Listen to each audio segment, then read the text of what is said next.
Vamos a responder hoy una nueva pregunta que he recibido y hablaremos acerca de las traducciones de la Biblia, porque hay personas que encuentran en un lugar una traducción y en otro lugar otra traducción que es diferente, las palabras son distintas.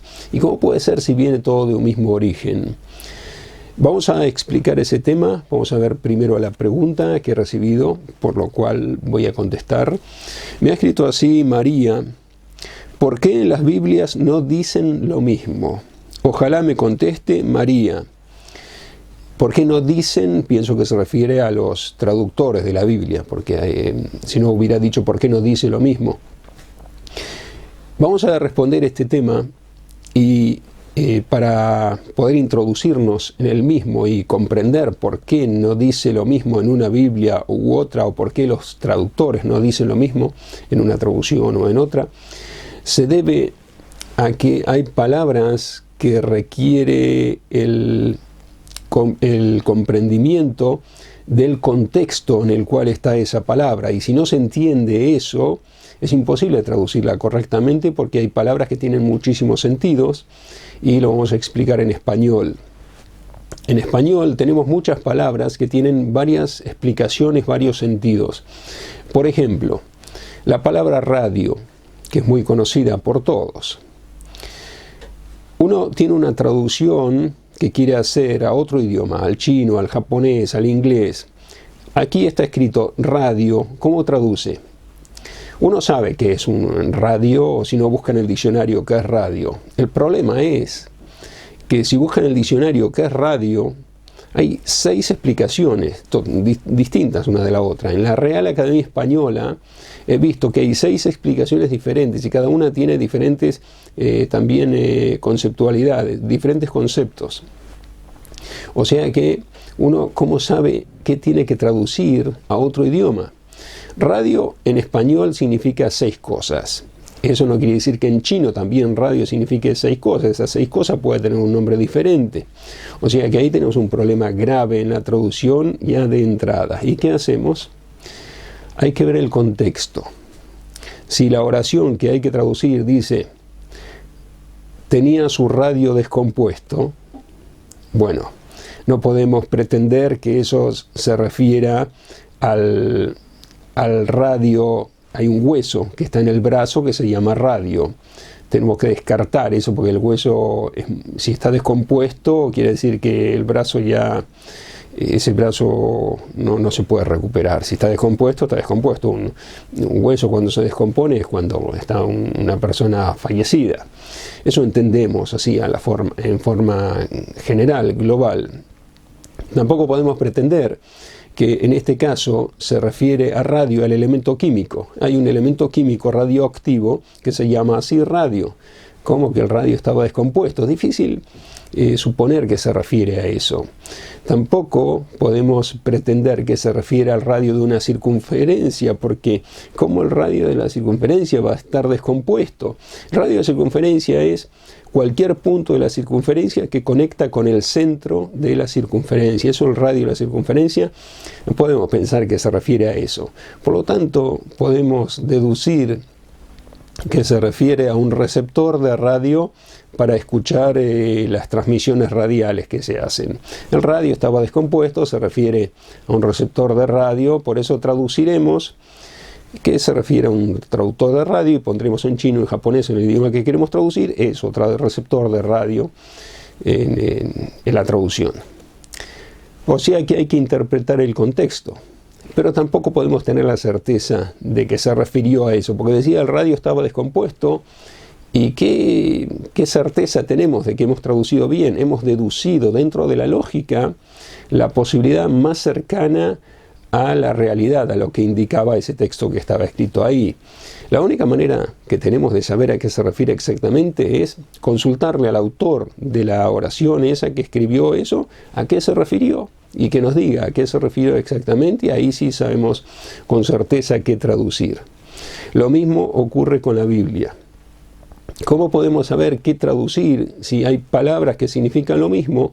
Uno puede poner una traducción u otra traducción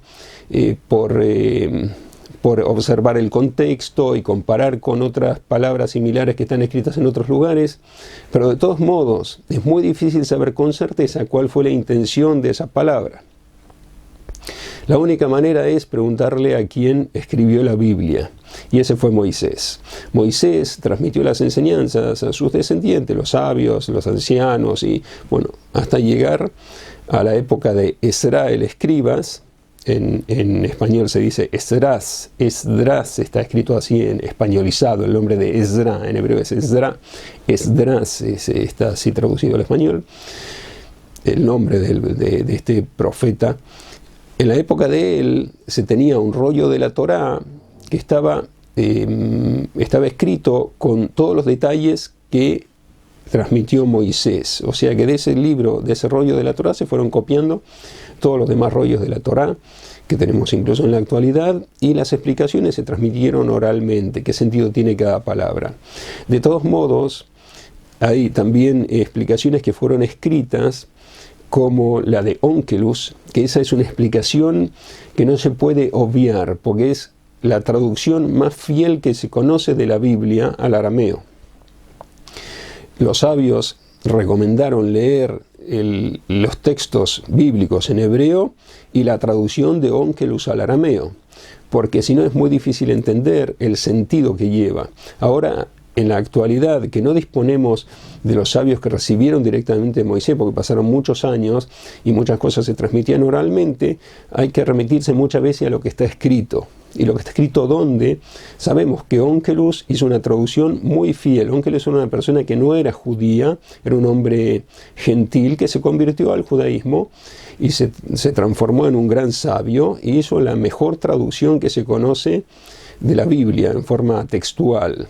Por eso se coteja a Onkelos casi siempre para entender el versículo bíblico que se está leyendo. Y hay otros traductores como Jonathan Ben Uziel, que la explicó a la Biblia de manera profunda, también al arameo. Pero ya hay más explicaciones profundas. Lo de Onkelos es traducción. Agregó las palabras mínimas que se requieren para explicar el contexto, pero es traducción. Lo de Jonathan Ben Uziel es traducción con una explicación también profunda. Y después hay muchos otros exégetas que hicieron explicaciones muy profundas, como Rashi, como Nachmanides, que en hebreo es Ramban, y muchos otros sabios de renombre que a todos se los consulta para entender el versículo bíblico de la mejor manera posible. Y así se llega a una interpretación cabal dentro de nuestras posibilidades de lo que dice el texto bíblico. O sea que vemos que requiere un trabajo entender la Biblia. Y aquí voy a poner un ejemplo. Como os dije, aquí tengo libros, son 5, el Pentateuco, son 5 libros. Hay ediciones que se venden en un solo volumen, pero como el que tengo aquí tiene explicaciones, son 5 volúmenes independientes, que tengo Onkelos y tengo la explicación de Rashi y otros exégetas, que vamos a ver qué dice. Aquí en Éxodo 32, versículo 18, dice así. Lo voy a traducir instantáneamente después de leerlo en hebreo para que se entienda de qué hablo. Aunque no entendáis el hebreo, quiero que distingáis 3 voces que son iguales. Vayomer en kol anot geburá, ben kol anot halushá, kol anot ani shomea. Está escrito 3 veces la palabra anot, como habéis percibido auditivamente. ¿Y qué significa esto? Y dijo, no es voz de respuesta severa, y tampoco es voz de respuesta liviana, y tampoco es voz de una respuesta que yo oigo. Eso si traducimos la palabra anot como respuesta, pero ¿quién dijo que siempre significa respuesta? Puede ser que signifique otra cosa. Yo lo he traducido literalmente. Lo que vi aquí lo he traducido. No he consultado a Onkelos todavía. Yo sí lo consulté antes de hacer esta transmisión, sí. Pero estoy haciendo instantáneamente los mismos pasos para que veáis que a simple vista no se puede reconocer a menos que uno investigue. Ahora vamos a ver a Onkelos, que traduce al arameo, y ahora lo leeré en arameo. Baamar, lo kal gibarin de natzim bikraba, beaf lo kal halashin de mitabrin, kal de mijaijin anishema. ¿Qué significa esto? Dijimos que en hebreo significaría en la traducción literal hasta ahora.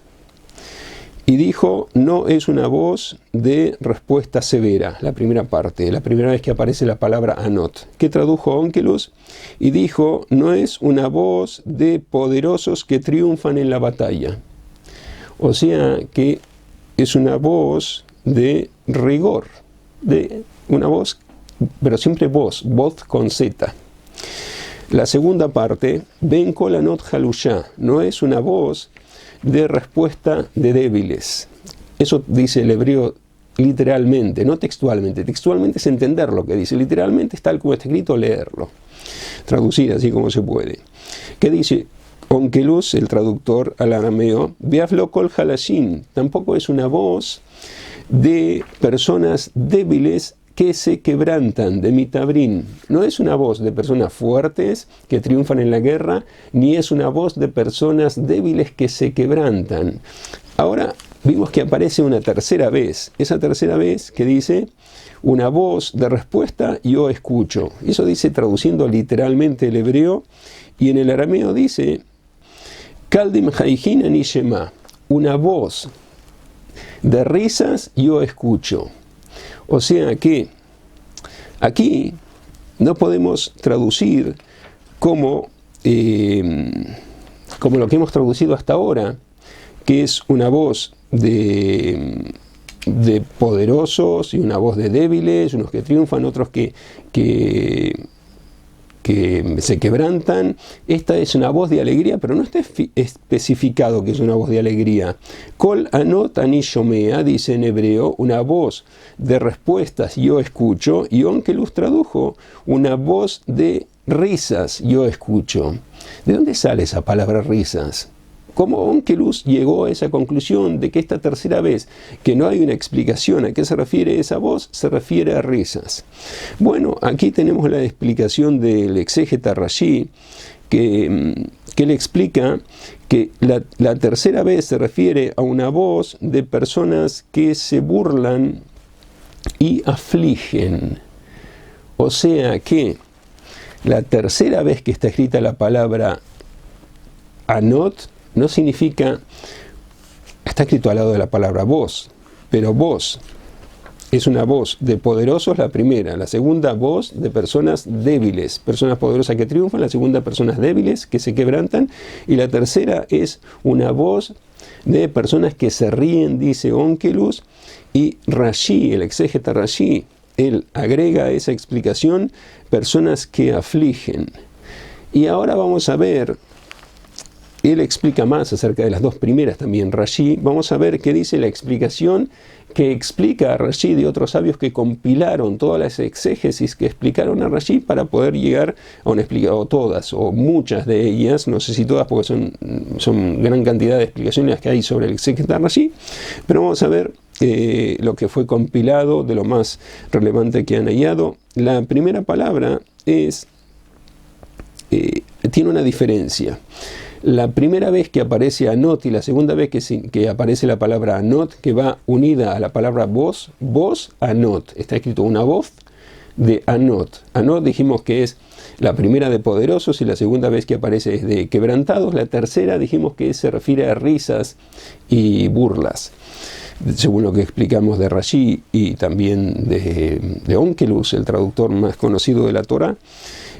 Aquí en la explicación a Rashi, que se llama Shaila Morá, dice, las dos primeras tiene una vocal que se denomina pataj, así está escrita pataj, y la tercera está escrita también con pataj, una vocal pataj. Pataj es como la A en español, pero las dos primeras tienen dos puntos debajo, que eso es una vocal que intensifica a la palabra, que está escrita al lado de esa vocal kamatz, es un agregado a la vocal que se llama shva en hebreo. Aquí no está escrito los nombres de las vocales, sino simplemente está escritas las vocales y cada uno entiende que se refiere a esas vocales porque todo esto que estoy leyendo está en hebreo. O sea que hay una diferencia en la vocal de las dos primeras palabras anot y de la tercera anot. Por lo tanto, aquí dice que las dos primeras que veces que se mencionaron las palabras anot, significa responder y clamar. ¿Por qué? Porque cuando ocurrió esto, Moisés descendió de la montaña y vio que el pueblo había hecho un becerro de oro. Y dijo: no oigo voz de personas que claman por haber triunfado en la guerra, ni voz de personas que tienen una expresión débil por estar quebrantados. O sea que no es ningún tipo de esas voces, ni voz de personas que triunfaron en la guerra, ni voz de personas que están quebrantados por haber sido abatidos. La tercera vez, que está escrita con una vocal diferente, como vimos, esa es una acepción que indica inui. Anot viene de inui, y inui significa afligir. O sea que oigo una voz de risas que afligen, porque eso iba contra la voluntad de Dios. Habían hecho un becerro de oro, que es idolatría. O sea que vemos aquí en la explicación Shaila Morá, que explica a Rashi, que Rashi también se basa en Onkelos y explica Onkelos, que es una investigación profunda y todavía no hemos llegado al final, que las dos primeras veces significa clamor, la voz, pues está escrito voz de Anot. Una voz de clamor, Anot significa clamor las dos primeras veces. La tercera vez que está escrito Anot significa aflicción. Por eso, en una traducción común puede decir las tres veces lo mismo, o puede ser que alguien presta atención a que no es lo mismo, pero para llegar a esto que hemos dicho hay que estudiar todo lo que hemos mencionado, y lo he dicho en forma resumida. Lleva un estudio más profundo y no hemos terminado porque todavía hay otros exégetas que hay que ver, darle más forma a eso. Bueno, en forma simple, lo que hemos descubierto es que las dos primeras veces que dice la palabra anot se refiere a clamor, y la tercera vez se refiere a aflicción. Eso está escrito en el versículo que hemos mencionado de Éxodo 32, Éxodo capítulo 32, versículo 18. Y todo este tipo de traducciones que pueden ser erróneas si uno no profundiza en cada palabra como es debido, pueden llegar a guerra. ¿Por qué? Porque una persona puede confundirse en el significado de la palabra y llamar a otra de un modo despectivo, decirle cosas despectivas por interpretación errónea de la Biblia. He visto, por ejemplo, comentarios que dicen goy, a persona goy, uno dice al otro goy, que es una forma despectiva de llamar a una persona que no es de los hijos de Israel. Pero goy está aplicado también a los hijos de Israel. En los textos, si veis los textos de los libros de oraciones, por ejemplo, dice Goy Kadosh y se deriva de un versículo bíblico. Goy puede ser, Goy es ser humano. Puede ser un ser humano con distintos calificativos, bueno, malo, regular. O sea que Goy no es una palabra ofensiva, sino que es una palabra neutra, ser humano. Según cómo uno la aplique, uno puede ofender o no, pero hay que agregar otra cosa. Si uno dice goy solamente, ¿qué está diciendo? Ser humano. No lo está ofendiendo diciéndolo ser humano. Y así con muchas otras palabras. He visto, por ejemplo, textos que están basados en fuentes oficiales, talmúdicas, que dice el pueblo como un burro, semejante a un burro. Y, por ejemplo, es una de las palabras. No digo que esté mal, que esté bien la traducción, no sé. Pero solamente remitámonos como hemos investigado eso, investiguemos esa palabra. ¿Qué es burro? Burro está escrito, hay que rescatar al burro primogénito, cambiarlo por una oveja, como está escrito en distintos versículos, que ahí se refiere a burro, pero siempre se refiere a burro. Observad esto, qué interesante. Está escrito en Génesis. El libro que mostré antes era Éxodo. Ahora voy al primero, Génesis, que dice así. En el capítulo 49, versículo 14, dice: Isahar era uno de los 12 hijos de Jacob, uno de los 12 fundadores de las tribus de Israel. Isahar, en español a veces dice Isaacar, porque se castellaniza el nombre, para adaptarlo al español. Por ejemplo, Moshe se dice Moisés en español, así está escrito, y es algo que entendible. Pero hay palabras, eso es el nombre, españolizarlo, pero hay palabras que no se puede cambiar el sentido. Y observad esta que he mencionado, burro se dice jamor en hebreo. Aplicado a las personas, ¿hay alguna vez aplicado a las personas esta expresión burro? Yo encontré una vez aplicada a las personas, puede haber más, yo he encontrado esta. Génesis 49:14 dice, Isahar Hamor Garem, así dice en hebreo. ¿Y qué es Hamor Garem? ¿Qué traduce Onkelos? Isahar Atir bin Hasin. Isahar rico en bienes, rico en posesiones. O sea que Hamor aquí no significa, según Onkelos, burro, significa rico. O sea que una persona que le dice Hamor al otro, puede ser que le está ofendiendo, le está diciendo burro, pero quizá lo está llamando rico, porque eso significa rico también, según Onkelos.